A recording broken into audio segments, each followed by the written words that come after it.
Hey there, and welcome back. As we move into May, there's a lot happening: longer days, warmer evenings, and for over 70 million Americans, another round of Social Security payments just around the corner. If you're receiving Social Security benefits like retirement, disability, SSDI, survivors, spousal, or SSI, or if you're on a low or fixed income, or even a VA beneficiary, these updates could impact you directly. Whether you're planning your budget, getting ahead on bills, or simply double-checking your deposit date, knowing what to expect this month can make all the difference. But this May also marks a critical moment for Social Security overall. The system is under pressure like never before, from big policy changes and technology upgrades to new enforcement efforts and legal pushback. Some of these changes may offer long-awaited relief. Others could create unexpected challenges, delays, or confusion, especially for those who are already struggling to keep up. So if you or someone you love depends on Social Security, this is definitely the time to stay informed. We'll start with the full May payment schedule so you know when your money is coming. Then we'll walk through what's changing behind the scenes and how it could impact your benefits in the coming weeks and months. And if you've got questions or want to share what your experience with Social Security has been like lately, please drop a comment below. Whether it's about payment timing, overpayment letters, or just something that caught you off guard, your insight could really help someone else. And hey, if you haven't subscribed yet, now is a great time. Every month I break these updates down in simple, clear language so you know what's going on and what to do next. It's completely free, and it helps more people in our community stay informed and supported. Alright, let's get into the payment schedule for May 2025. If you receive Supplemental Security Income, SSI, your payment arrives on Thursday, May 1st. If you receive both SSI and regular Social Security, or if your Social Security benefits began before May 1997, then your regular payment is scheduled for Friday, May 2nd. Now for everyone else whose benefits started after May 1997, your payment date is based on your birthday. If your birthday is between the 1st and 10th, your payment comes on Wednesday, May 14th. If your birthday falls between the 11th and 20th, your deposit is set for Wednesday, May 21st. And if your birthday is between the 21st and 31st, expect your payment on Wednesday, May 28th. Also, if you're an SSI recipient, take note, your June payment will arrive early on Friday, May 30th, since June 1st falls on a weekend. That means you'll receive 2 SSI payments in May, one at the beginning of the month and one at the end for next month. If you're using direct deposit, the funds usually hit your account early in the day. Paper checks may take a bit longer, depending on mail service in your area. And no matter how you receive your money, it's always a smart idea to check your deposit and make sure everything looks right. Now that we've got the payment dates down, let's talk about what's new, and there's a lot this month. Let's start with what many people are calling one of the most important reforms in decades, the Social Security Fairness Act. This law repeals 2 old rules, the Windfall Elimination Provision, WEP, and the Government Pension Offset, GPO, that have reduced benefits for millions of public sector retirees for years.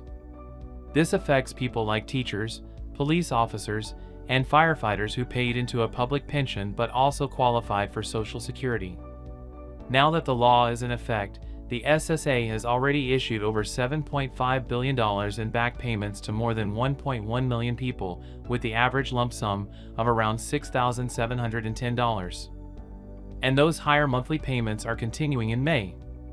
So if this applies to you, definitely check your deposit. Just pausing for a moment to share something important with you. We've partnered with Chapter, a service we feel confident recommending for clear, honest Medicare help. They'll connect you with a licensed advisor, compare every Medicare plan in your area, and help you save money. Most people save around $1,100 a year. It's free, and their care advocate team is there to support you even after you're signed up. Call 615-639-1937 or visit askchapter.org/money using the link in the comments below. Now, back to it. But there are also some other new policies that could cause issues for certain recipients. One of the most talked about is the overpayment recovery policy. As of March 27th, if the SSA says you were overpaid, whether it was due to their error or something else, they can now withhold 100% of your monthly check until it's paid back. That's a big change from the previous 10% cap during the pandemic. If you receive an overpayment notice, don't ignore it. You still have options. You can request a waiver, file an appeal, or work out a payment plan. But the window to act is short, and the consequences of doing nothing are serious, so please don't wait. Now, here's an important clarification about updating your direct deposit or verifying your identity. There's been a lot of confusion, so let's clear it up. As of April 14th, you can no longer update your direct deposit over the phone. If you need to change your bank information, you must either log into your My Social Security account online or visit your local Social Security office in person. This is part of the SSA's fraud prevention efforts aimed at stopping scammers from rerouting people's benefits. However, when it comes to applying for benefits and identity verification, the rules are more flexible than originally announced. While the SSA initially planned to eliminate phone-based verification entirely, they revised that plan after public pushback. So yes, you can still apply for benefits by phone, but if your application is flagged for fraud risk, you may be required to verify your identity in person at a Social Security office. Now, this distinction is important, especially for those who don't have easy internet access or face mobility issues. You may still be able to complete certain actions over the phone, just not everything. The SSA has promised limited exemptions for special situations, such as terminal illness or incarceration, but it's still creating barriers for many people, especially now that office closures and staff cuts are affecting availability. Speaking of those cuts, let's talk about the Department of Government Efficiency, or DOGE, led by Elon Musk. Created by President Trump, DOGE is driving a full-scale modernization of the SSA, including plans to lay off around 7,000 workers, shut down more than 25 offices, and replace outdated computer systems running on COBOL from the 1970s. The agency claims this will save $800 million per year and bring the SSA into the 21st century. But many experts are sounding the alarm, saying the pace is too fast and the risks are too high. One former SSA analyst put it bluntly, you don't replace the engine of a plane while it's flying. A federal judge recently stepped in and issued an injunction blocking DOGE staff from accessing private SSA data. The court found that DOGE's methods violated the Privacy Act, calling their data handling practices overreach. That ruling has slowed some reforms, but not all. Also in April, President Trump signed a memo reinforcing that undocumented immigrants are not eligible for Social Security benefits.